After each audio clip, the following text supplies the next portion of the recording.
Hey, good afternoon, everybody. Chuck Bartok here in beautiful Northern California on the banks of the Sacramento River. Sitting right next to me, believe it or not, a friend that I met. I had the privilege of meeting in 1970. Jim and his beautiful wife, Mary, moved to San Clemente. We became business associates, and that's 45 years ago. And what's fascinated me in the past few years, Jim moved to a city called Lake Geneva, Wisconsin. And I'll ask him the first question. Jim, what prompted you to move to Lake Geneva, Wisconsin? 9/11. At that point in my life, I could live just about anywhere, and I had a daughter running the Knickerbocker Hotel in Chicago and a son in Deerfield, Illinois, and my parents up in De Pere. So I tried to pick a place that was close enough, but not in their backyards, and that little pin on the map ended up being Lake Geneva, Wisconsin. Very good. Shirley and I had the privilege of visiting you there this last September, and I can see what drew you to it, a most beautiful place. And I was very impressed with the people that I met there. I met some wonderful Midwestern people. I'm very partial to the Midwest, and even though I live on the left coast of anyway, I live in California, but in Northern California, which is a little different than Los Angeles.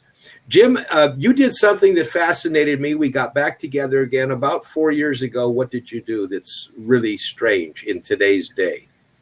Well, I started a local newspaper. I didn't intend to start a local newspaper. I was hanging out in a little coffee shop called the Geneva Java, and the young lady running the shop came to me and said that the shop was failing. Is there anything I could suggest to help? Well, being a writer, that's why I was hanging out in the coffee shop every day, is to write other things. I said what we need is a newsletter that will circulate around town, because this little coffee shop is in a basement and we need better exposure. People don't know we're here. They don't know you're wonderful. They don't know it's a terrific, warm spot in the universe. So she said, great. So I sat down and penned out what became the Geneva Shore Report. I called it that for no reason I can think of.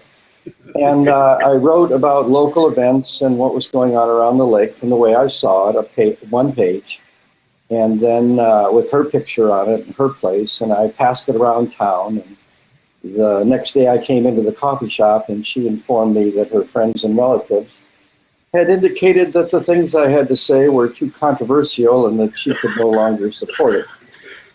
I tried to describe the situation to her, that she was failing and that any notice at all would be better than no notice, but she didn't see it that way. So in frustration, I had already written a second issue. I went out into the streets, and there was a festival going on in town, and I started handing these papers out, and came back to the coffee shop. A few days later, a young lady came in and said, I've just lost my job and I need a job. And she was really nice, and I had seen her before. So I said, well, why don't you become operations manager for my new newspaper? What newspaper? Well, I two issues on the street. Really. So at that point I said, well, we'll try a few issues and see if it works. And I had a few extra dollars, and so I started paying her to print it while I wrote it. And that became, then every Wednesday we would walk around town trying to get people to take our little one-page circular.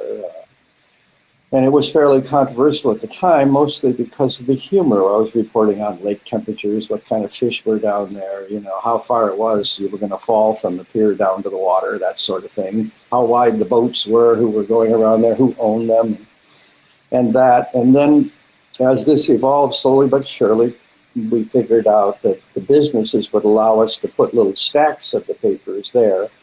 So we started with 2 or 3 businesses, that grew to 10 or 20, and up to today we circulate, I think, around 60 businesses around the lake, where we put out our free circular, which became the newspaper when local politics started to automatically insert themselves into the paper. Things were going on around the lake that were just, well, frankly, outrageous. So I started writing about them. Without much intent other than to reveal that, gee, isn't it amazing that, everybody got taxed overnight and no one knew it was coming. Things like that. And I thought that was rather strange. Or all of a sudden the monopoly of the boats on the lake is given over to one person, and he gets a giant bank loan, and at the same day the city of Lake Geneva moves its bank account to the bank that gave him the loan that he's on the board of directors of. And I thought that needed noting. The local newspaper, the Lake Geneva, the regional news, wasn't reporting such things. Well, we developed a small following. It became a Wednesday thing. We grew to two pages, and then 3. And I think we're now at 8 pages as we changed formats. And there became a crying need for a publication that would reveal things in advance. And so all council meetings and village meetings around the lake are now attended by our people, and they report on what happens in those meetings that's going to impact on people's futures, so that at the next meetings, before these decisions are implemented, that people can show up, and they have in great numbers. And so now the big effect I noticed, and I spoke on at a village meeting in town of Lynn, was that the room was full. And so I was being asked to speak on the issue, and I really didn't. Instead, I was blown away by the crowd. And I said, does anybody see what's happened here? And I would like to thank you because you've made me a part of something really grand. You're all here, and you look up at the counselors at their desks, and they're all poring over the information and thinking about their vote. Your presence, without you saying a word, has caused them to grow in importance in their own eyes and to give importance to the issues that they're deciding on with respect to your lives and theirs. And that wasn't really there before. Before, they would just all get together and go, oh yeah, this, or oh yeah, that. And they didn't really realize, because you weren't here, to give them emotional impact of what it was they were deciding. And now today, this is all happening, and I'm a part of it.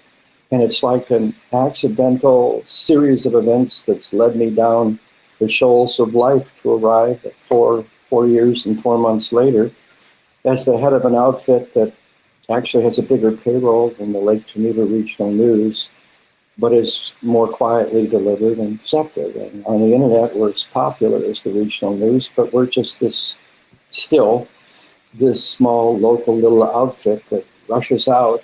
We don't follow ambulances or all that. We found out following ambulances leads to a heart attack, theirs and yours, and they're hardly worthwhile. But we will report on events like that, although we've also made a decision, unlike other newspapers, we don't cover people's backgrounds, we don't cover crime, we don't even cover sports. We cover what's happening local and what's likely to impact on you, what's the condition of the small businesses and how's the financing going with that, what kind of help can be provided, snow shoveling, potholes that appear, we pinpoint where they are, and just the seemingly small stuff that people really do have an interest in, but they had no place to go for it.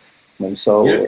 But that doesn't mean everyone loves us. I was at the optical shop yesterday handing out the paper, and the guy said, can I have one of those? Who was a customer in the store. And I said, sure, you like the Geneva Short Report?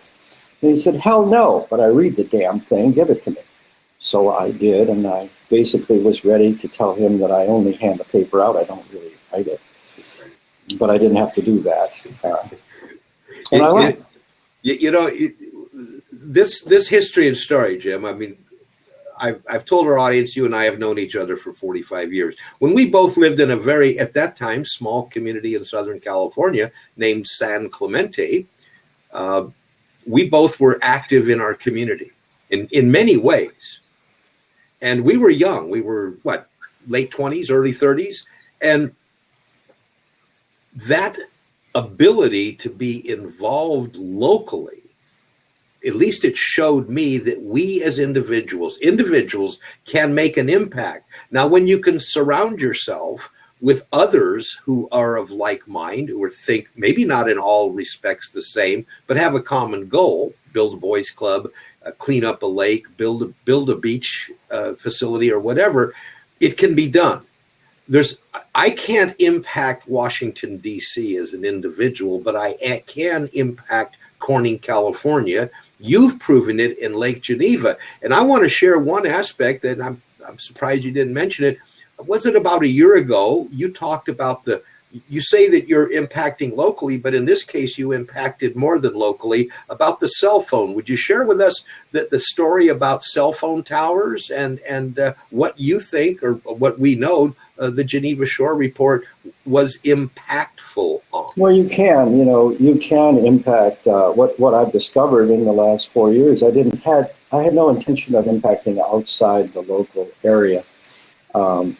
But we're, as life would have it, when you're investigating and driving around, we call ourselves the X-Files investigators, and we go around looking for trouble, or not, and taking pictures. And so every time we got to a low area, we couldn't talk on our cell phones around the lake because it's hilly. And so I thought, looking at cell phones, which we could see, there were 9 around town, that I would get a cell phone service where I could see the tower, and therefore I would get great service. Mm-hmm. So I did. Well, it didn't work. At that point, I realized, sitting at the tower for the AT&T service I had, I'm at the tower, 10 feet away, and I can't get service. I've got 1 bar sometimes. So I walked over to the tower and looked at the meters and saw that there was no electricity going to the tower. And I said, well, the tower's not on. But I wanted to make sure, so we went out and spent some money, bought some meters, and hired a guy who's an expert at cell phones, and he came back with us, and sure enough, there's no transmissions. So we went to the other 8 towers, only to discover that there were no transmissions there either. And I thought, that's really peculiar. Why would they all be shut down? So then I started exploring around in an ever larger circle to discover that the closest cell phone tower turned on was 9 miles away in Elkhorn. And that was a Verizon tower. And I thought, well, then I went to the offices of those companies, the sales offices, only to be banned later from those offices because I was asking questions that they either couldn't or didn't want to answer about cell phone towers. Could you say that part again slowly? You were what at those offices? Banned. They told me that I would need the permission of their attorneys to enter their offices. Interesting. Yes. First Amendment rights. I then went and pulled the laws on the cell phone towers and began doing some history to discover that years before, the federal government, the taxpayers, had paid a couple $2 billion to build these tens of thousands of cell phone towers around the nation to support cell phones in rural areas, because the rural areas couldn't afford to build their own towers. So we did it in general, a good move by the government. But in the writing of that bill, they never put in that writing that the cell phone towers that they built for billions of dollars of taxpayer money had to be turned on. And I thought, well, that's peculiar. Why wouldn't they turn them on? Well, the expert that I had hired, going around from tower to tower to check the electric meters and everything else, said, well, every time they don't turn on a tower, they save $800 a month at least in electricity. Mm-hmm. And I said, well, what's $800 to a cell phone company? He said, well, you're pretty good at math, Jim. Why don't you multiply 15,000 times $800 a month? And then it hit me what was going on. And I said, well, don't they have to provide service? He said, the contracts all use this word, adequate. They provide adequate service, and it's their decision what is adequate for you in your area, and therefore they don't have to turn the towers on. I ran a series of stories 2 years ago on this very problem, and I indicated not only was it a problem here, but it was probably a problem nationally, and secondly, that it's also a violation of the antitrust laws, because the cell phone towers were all in it together. You see, if anybody broke from the pack, then that would lead to a competitive situation over the other cell phone companies, so they had to be in league. Well, right after that, a year later, not right after that, U.S. Cellular turned on its towers in Lake Geneva, and we all flocked to U.S. Cellular once we found that out. I ran it in the paper. In fact, the line out the U.S. Cellular door was 100 yards long of people waiting to turn to that service. We had an impact. locally. Did we have one nationally? Yeah. 6 months later, billboards began to appear around Lake Geneva and the nation, with U.S. Cellular having an ad campaign saying they are now the preferred carrier in rural areas. This little town newspaper reached out, and all over the nation, the impact was felt. Were we credited for that? No, because this is real life.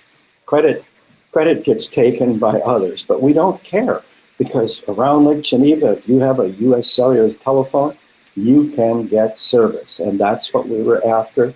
We think that's what rural areas of the nation are after, and so we're happy if we provided that service.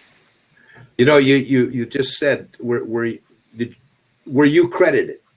And you and I, we've lived similar lives in a lot of ways, and I don't think we ever did things with the prime purpose of being credited.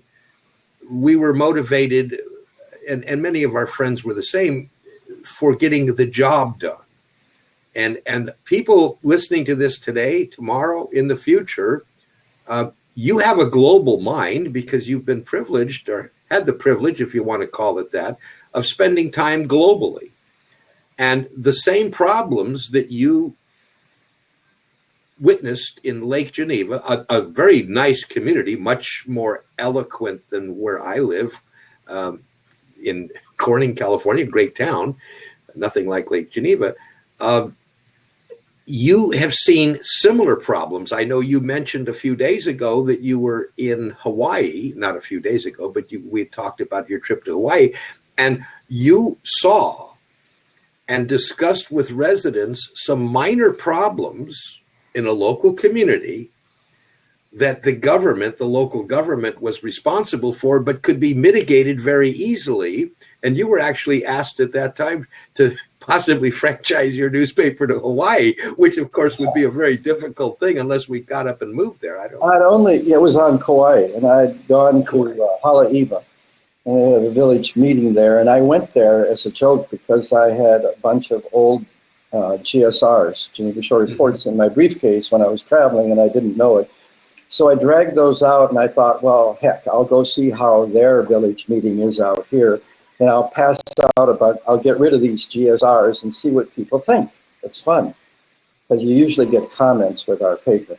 So I passed them all out, and I went to the meeting, and what I heard at the meeting was so outrageous that I stood up at the meeting to speak about the Pure facility and the new building they were going to build, and the fact that this was going to be done by people who were actually going to be paid, who were sitting making the decision about what it was going to be. And I thought that the citizenry should be informed that they might not necessarily be objective about what was going to be done because they were going to directly profit.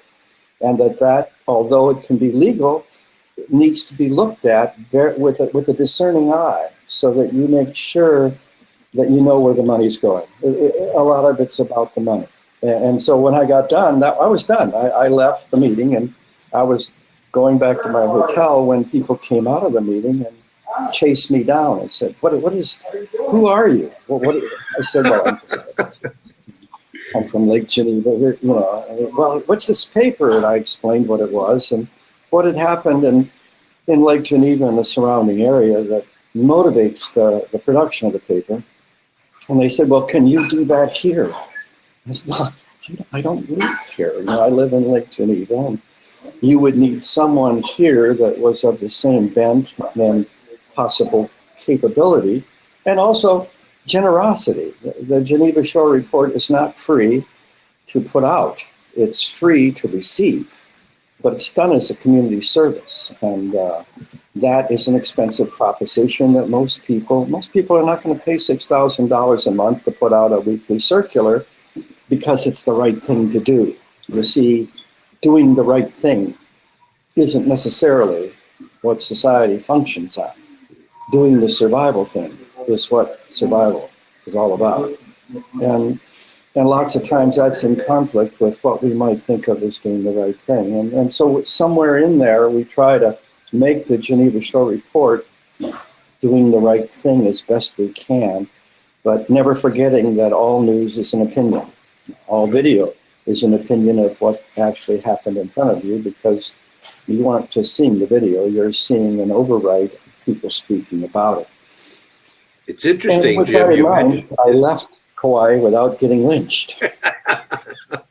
You just mentioned video, and there's a big push on the internet. This platform, Blab, is here because people felt that people talking to each other, I've been on Blab talking to people in Australia, which is amazing. How could I see that person and talk to them this way? But video that we see on television is not always what it's purported to be, because we're seeing snippets of what portion of that total video people wanted us to see. I just bring that up because truth is something you write about quite a bit in your opinion editorials. And I encourage people to, anybody listening to this at some other time, GenevaShoreReport.com. Just don't worry about Lake Geneva's daily news or weekly news, because it doesn't affect you. But read Jim's editorial opinions or his editorials. They're more global. What he writes about is a global perspective from an individual. And you don't have to agree with him, but he sure writes a thought-provoking editorial. Along the Geneva Shore Report side of it, I understand in the December 2nd issue, the front page has a picture of one of your best friends, the mayor, who has not always been treated probably as friendly as people might want to be through your news. Jim Connors is the mayor. And I've always liked Jim Connors. He just hasn't always liked me. I know. I understand that. But something happened, and I'm an outsider, but I get the newspaper delivered to my home in California. I'm involved in making sure that it's digitized, and that is always up on Geneva Shore Report's Facebook page. But something very probably not expected happened at the Lake Geneva City Council meeting Monday night. Do you want to share with our listeners what happened Monday night? And do you feel that your newspaper had an impact in that result? Well, I think we've, probably 3.5 years ago, people came to us and said, you can't take on certain forces. You can't take on, at the time, the American Legion was out of control doing certain things, the JCs, several people, the city administrator and the government, that these forces will come and get you. All right. And so we said, well, okay, we've been come and gotten before, so what the heck? Yeah, nothing new. And we went at it. So we haven't lost too many battles, and we've had this constant difficulty with development, because I think development is the future. That's where you're building things, and it's very important that we continue to grow and do that. It's called civilization. But the way in which you do that, how you make sure that this is done on top of the table, that everything is there for everyone to analyze, and then decisions can be made. And the problem is, in local government and national government, you are deliberately being told about things afterward because they don't want you involved, the decision makers, in making their decisions for them. Even though, by mandate, supposedly, the public is supposed to be very involved. They are supposedly public servants. But that isn't how cultures and societies develop. Those people become patrician and, an aristocracy. And that's what's happened locally as well as nationally in many cases. So the power of a free media is to pry that loose a bit. And so the mayor has always been extremely pro-development of almost any kind. It didn't matter. And part of the problem we've had locally here, and you have nationally as well, is that bait and switch. Developers would come in and promise to do this, and if they could get the right zoning, if they could get the right plan change, which would value the property higher, then they didn't do that. They took advantage of the higher value and either sold or built part of the development and departed. With 7 of those developments around town, we didn't want any more. So here we had one that was going to be like that. These people were going to put in a big artificial lake. Well, they weren't going to put in an artificial lake because they would have had to line it, gotten water out of the aquifer, cleaned it before. It wouldn't make any sense for them to do that. So it was another bait and switch the way we saw it. And the mayor was very much in favor of these developers. And then on the night of the decision, he stood up and turned around and went the other way, and everybody followed him, and that development did not get done. And we like to think that what we're writing and what we're circulating had something to do with the mayor responding to that. In fact, to the point where we offered in this issue to retract and recant on using his nickname, which we've called him Gumby now for a couple of years, and change that to Lancelot or something more appropriate if he's going to conduct himself caring about the actual citizenry, the residents and the visitors of this place instead of just the land. We are not just stewards of the land. We are stewards of the citizens and residents and visitors as well. And they need to be responded to. That's who we really work for. And, you know, what I found interesting, Jim, in following the history of this, which your newspaper so well documented over the last several months, the initialization was a local businessman, and I've always been in favor. I mean, I promote my local businessmen as long as they have integrity and so on. But I was amazed when I did my own research is that that was sold twice to now a non-local entity.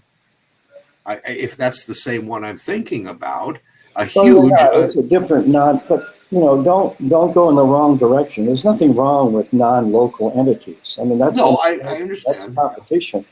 Of course we support the local, but when we talk about small business in the paper, we're not talking about the national definition of 5,000 employees or less.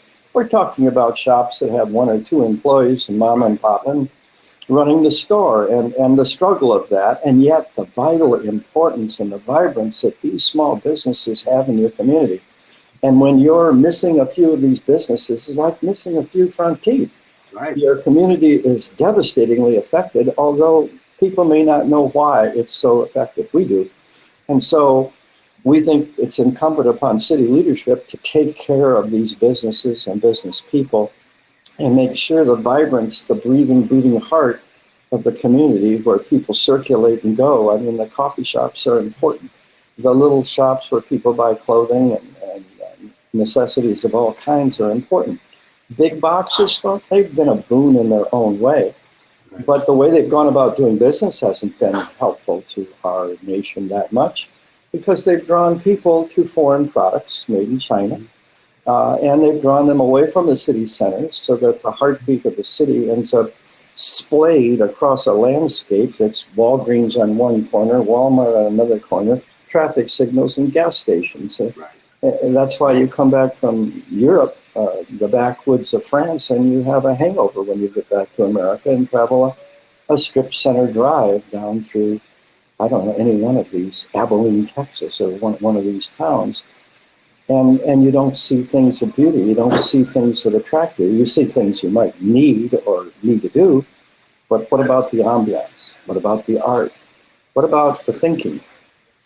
We're all about that, and so we're very protective of the small businesses, and we feature a business, our grandest business every week, and our grandest person, and we make damn sure that we go out and meet these people and talk to them about their business and then write real, fair things about what they're doing. Jim, the How to Think Global and Act Local and your newspaper and your dedication, your passion, it's who you are. I've known you too long. What you're doing, you did mention the fact that this is a self-supported newspaper. Yes. To my knowledge, you accept very few, if any, advertisement income. Business card ads. Business card, $25 a year. So I get yelled at all the time. It's $40 a month to put your business card in for 4 weeks of the month, and then if you want to pay, that's nice. If you don't pay, well, okay, I get yelled at some more by the staff. But by keeping business card size ads only, we do not allow outside entities editorial privilege. That we don't have to worry that someone's going to pull their business card and affect the survival of the paper. In fact, several times people have come offering to buy full-page ads, and we just laugh because we know what you really want. You want the influence of paying that money to us and then having us respond to that money. Well, it doesn't work with the Geneva Show report. However, people can subscribe from around the world, well, not around the world, in the U.S. anyway, and have it mailed to them once a week, which may be of advantage to some people to see what you're doing, and maybe be inspired to be more involved in their local situation. Not maybe to put up a newspaper, or maybe 4 or 5 people would like to band together. And well, I was amazed. Go on, make sure you understand, if you're going to be controversial, you're going to be taken controversial. Oh, yeah. Recently, only 2 weeks ago, the Wisconsin Newspaper Association turned us down for membership. Right. Okay? They said that we could register with them as a non-newspaper.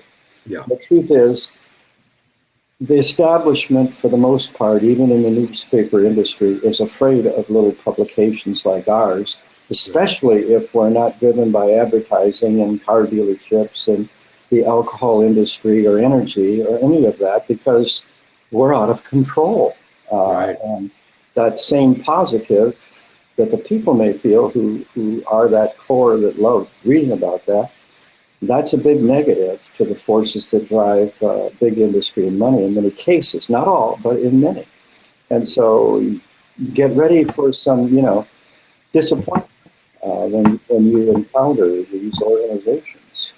How about, Jim, the thing that you and I learned many years ago, 4 decades ago, showing up, because I used to sit at the other side, parking and traffic commissioner, and we'd have our regulars at these meetings because we had to decide, this development is going to go, not go, is there parking and traffic. And whenever strangers showed up in the meeting, 4 or 5 people who are normally not there, it was amazing how our manner changed. And it was amazing how our thought process changed. So, again, thinking or acting local. We may not be able to start a newspaper. By the way, welcome, Nancy. If you'd like to stop in and say hello, this is James Strauss, an old friend who has a local newspaper that has made an impact in his community because he has some steel in his backbone. But somebody living in, I can't remember the Iowa town I was visiting a while back. If 4 or 5 interested citizens would get off their duff, forget television for an hour on Tuesday night, and go down to their city council meeting and listen, and then next time come with a pad of paper, and they can doodle. I mean, they could be doodling, doing a crossword puzzle. It's amazing how those elected public officials sometime start to change the way they conduct business, because all of a sudden they're being watched.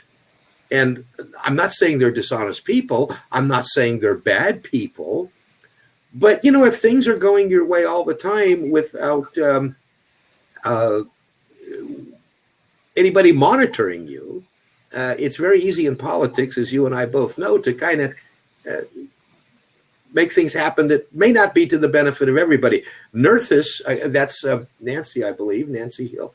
Are you talking all publications from a particular perspective or a political perspective? Nancy, I'm interviewing James Strauss, who publishes a weekly newspaper in his hometown in the 4th year now that has made an impact on things that happen locally. Because the newspaper is totally independent and not beholden to anyone, it can be somewhat scathing, but it tries its best to be honest. So politics, a political perspective, I guess it is a political perspective, but the politic is the benefit of the citizenry. It's not a party politic. It's the benefit of residents. From a particular perspective, watchdog, elected officials, and Jim, you've been elected official. Elected officials need to have some kind of oversight, and the local citizens going to school board meetings, going to city council meetings, going to county meetings can make an impact. She says she's politically active, but she encourages all voices. Absolutely. Jim, you accept all input. There's been some very scathing letters written to your newspaper. We publish them. We publish them. You publish them. Also, it's kind of interesting. You personally, in some instances, possibly have been maligned by local authorities in different instances. But knowing you, and fortunately and unfortunately, knowing you for all these years, you just don't put up with the BS. I mean, you believe in what you believe. And I know that to be true because I've known you too damn long. So I don't know if Nancy is politically active, and I applaud anybody who's politically active. However, Jim might concur or not, being politically active means that you allow your mind to obtain information from other sources. And you make your own decision. You do not become a regurgitator of pap. You make your own decisions, good, bad, or indifferent. Jim, your thoughts on that? Well, first of all, I don't like the word politics. It replaces a word that's much more meaningful. Politics is nothing more than leadership. And the pursuit of politics is nothing more than the decision-making about who's going to lead us as we move through life in our cultures, societies, and tribes. And yet this word politics has become this negative thing. No, we need leadership, but even more than leadership, we need guidance. And modifying the form of guidance is really what the press is all about. We're not just about telling you what happened. And, I had an argument with the managing editor of the other newspaper because he felt we were too opinionated in almost every story we write. And I went back to him and said, gee, John, you select every week which stories you're going to cover and which you don't. That's a huge opinion expression right there. And yet you're not admitting to that. And the way that you choose to cover a story is also an opinion. We call them stories for a reason, because it's a story about something that happened. It doesn't mean that it happened that way. That's the story we're telling. We seldom write an issue of the GSR that doesn't include a retraction or apology. The only difference that we are is we make them, and we make them on the front page. Okay, that we got it wrong, all right, but we're trying. But we do write opinion. And I think all news, if you would understand that, and all leadership out there is a form of politics. But without, and people say, I don't like politics, I don't want to be involved with it. But then you're opting out of a system of selection to see what kind of leaders you have. And we're very much into that selection and taking risk. Yeah, I use the term civic engagement. Yes, you're right. You're absolutely correct. And I think that we do need to engage with people of all perspectives and attempt to show people how to do research. That's one of the big things I do, is how do you find out if this or that or the other thing is from a reliable source? And reliable sources are not just big entities, whether they be left or right. And there's always a perspective that is. But your facial expressions symbolize something else that isn't talked about very much in this pursuit of guiding our leadership, and that's fun. Okay, you radiate fun.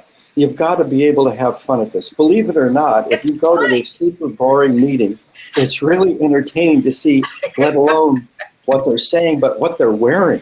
I mean, what they're saying to each other. It's hard not to get angry, Right, we don't cover certain things because they ridicule. I mean, we had one consort this last vitally important meeting sitting there, and she was crocheting. Later on, I told her that I deliberately did not take a picture of that and would not cover that. She doesn't like me, so she didn't really thank me for that. But the fun of watching that and saying, what is that person really doing over there? Well, crocheting can be mindless. That's just a man-woman thing. I wouldn't say that's political. But well, now to Jim, in deference to the poor young lady that was crocheting, several months ago, an alderman who in your town, I'm reading this through your newspaper, fell asleep at the meeting. Well, there's that. And, you know, you do have things. I mean, we had one alder person, and I did write it. Maybe I shouldn't. She's an elderly, wonderful lady that's now in a home, but she wrote about the fact that she didn't want to see a dog beach near these boat docks because the boats would be backing up and grinding up the puppies in their propellers. And I just, the whole image of that. And then she followed that up with the fact that if we were going to have, you know, a place for the dogs to go to the bathroom, were we going to divide them by sex? And it was hilarious. Well, people's concerns are very diverse. Yes. Nancy, we don't see nearly the amount of corruption that I thought we would see. We see a withering ignorance. Mm-hmm. And I can understand some of it because here this guy who's a retired preacher, small town preacher, is up there and bang, down on his desk is an 1.5 inch document of what the plan is going to be that he's going to have to approve in the following week. Well, okay, have you ever seen construction plans and then matching these with the ordinances and everything else, and then you're going to have to make a decision whether this happens or not. That's where guidance comes in, and we try to help as a paper by bringing that sort of professional guidance. I'm very interested in local news, local publication, soliciting input from people and encouraging more participation. You know, ideally by people like me, but by everybody. I think that's Nancy. Stories that don't just go. You know, I'll give you a preview of our next national story that's going national. The cell phones went national. Now, how about this? We hired experts and labs, and we started testing gasoline to discover something because of, again, people driving around the community coming up with questions like, how come there's only one tanker truck company and one tanker truck that shows up at all of our gas stations? I said, I don't know. So I went, of course, out to the gas stations to check this out, only to discover that BP, Shell, these companies don't exist anymore. They're franchises, they're names only. They're all getting their gas from a wholesaler. And guess what? There is no regular middle grade or premium anymore. They're all using premium. That way they don't cheat the people who are paying regular prices or whatever. They're just getting a different deal than the person actually paying for the premium. But that the premium sounds like something for the Corporation Commission or... Because it's cheaper for them to deliver all premium than it is for them to divide it up and have different tanker trucks and all that. And I figured out why. And so now, due to this, you know, and then an offshoot of that was when we found out that they weren't pumping a full gallon of gas. Yeah. They were pumping... He actually took tests and published it in the newspaper. Gasoline from gas station A, here's what a gallon registered on the pump showed up in actual volume. Yeah. And so things like that are local, but they're not. They're national, really. Yeah. It's just that nobody else is carrying that would be easy to check out if you used, although some states have gotten rid of the Department of Weights and Measures. You know, to make sure that your thumb is... See, in this day and age, they can adjust their machines the day after the guy leaves to do whatever they want. Yeah. That's what the software and hardware on the pumps allow for now. And so guess what? Yeah. They do it. And that's there are ways to get around that, though, too. There are ways that you can see if things have been tampered with.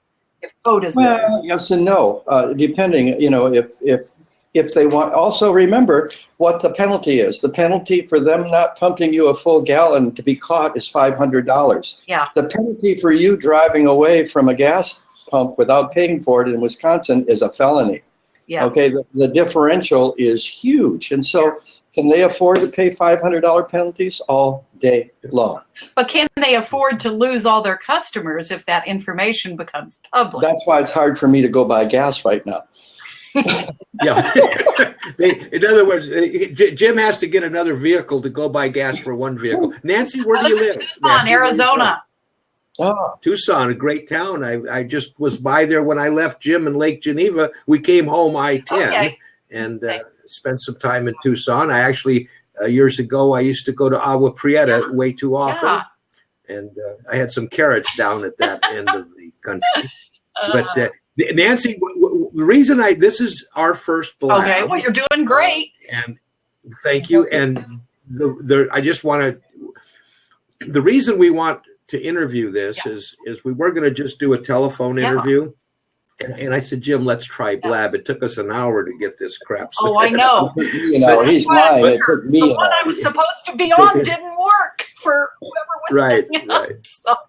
Right. But we're now that Jim understands blabbing, what he is doing and what he has to say is something that people around our country can embrace. Exactly. And that was the point of this blab. We're not here I wanted to show people that a person, it could be you, it could be Jim, it could be me, anybody, who has a desire to truly give and be involved in what happens in their community, because it's my belief that if we had more of this happening, national politics would evolve from the bottom up instead of from the top down. Okay. And of course, I've said it on blab, some of the blabs I've been on, because I knew I was always going to bring Jim in, is that most of us allow our minds to be made up by the sound bites we see on television. We do not understand, and this is another point that we're going to come up on another blab. What you hear and what you see is not always what's real. It's kind of like, well, it's on the internet, I'm going to believe it. Well, Jim and I both know from past history that what you see on television, and when a senator talks to you or a congressman talks to you, and the sound bite that you hear is not always in toto. Okay. So I really appreciate, she's the first guest, Jim, that we've ever had, and interestingly enough, Jim, we did not have to allow her in. Right. I want to explain this. I'm going to go off record. What I'm going to do, Jim, is I'm going to stop our recording, and maybe the three of us can chat for a few minutes. Shirley is anxious for me to get off of here soon. But this recording, Jim, will edit something, not something, because there's a reason for this also. We're going to do an MP3 of it, okay? And, we're going to transcribe it, and you can edit me out. But Nancy, well, we're going to keep, you had some good things, and I love the fact, Jim said something that is so true about blab. You can be on the phone with somebody, and I'm on the phone half my day. Seeing Nancy smile, seeing the inflection, Jim. You said it. You said, wow, this lady's having fun. And here we are talking all this deep crap. You know what? Thank you all very much, ladies and gentlemen. I hope you enjoyed our interview with Jim Strauss. We're going to hang out for a few minutes, but I am going to stop recording. Thank you.